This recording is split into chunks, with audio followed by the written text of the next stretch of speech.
নমস্কার বন্ধুরা, যেহেতু শ্রী গুরু ঠাকুর লোকনাথ ঠাকুরের পুজো ছিল, তো সন্ধ্যাবেলা আমাদের সবারই মৎস্যকের নিমন্ত্রণ ছিল। তো দেখো একে একে ছেলেকে নিয়ে হাজির হয়ে গেছি। তো ওখানে কীর্তন হচ্ছিল, তো সবটাই শ্যুট করেছি তোমাদের সাথে শেয়ার করার জন্য। আর ছেলেও তো ওখানে খিচুড়ি নিয়ে নিজে খাওয়ার জন্য ব্যস্ত হয়ে গেছে, বাড়িও আর যেতে পারবে না, তো খেতে লেগে গেছে।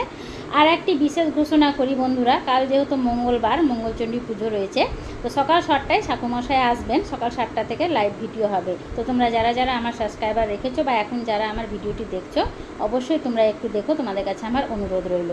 তো মঙ্গলচণ্ডীর ভিডিও আরও একজন অনুরোধ করেছে, আমার কাছে চেয়েছে যে দিদি দিও লিঙ্কটা, কিন্তু সেই ভিডিওটা আমি পাঠাতে পারিনি কারণ আমার কাছে নেই। তা আমি অবশ্যই কালকের পুরো ফুল ভিডিওটা করে তারপরের দিনে দেওয়ার চেষ্টা করবো। তো দেখো এখানে খিচুড়িটা নিয়েছি আমি নিজের জন্য, আর ছেলে বলছে আমি আর বাড়ি যাব না, আমি এখানে দাঁড়িয়েই খাবো। তো দেখো ও খাওয়া শুরু করে দিয়েছে, আর পাশে আরও অনেকেই খাচ্ছে। তো দেখো ছোটোখাটো একটা ভিডিও কেমন লাগলো অবশ্যই আমাকে কমেন্ট করে জানিও। আর এই ধরনের ছোটো ছোটো ভিডিও দেখার জন্য চ্যানেলটিকে সাবস্ক্রাইব করো। টাটা।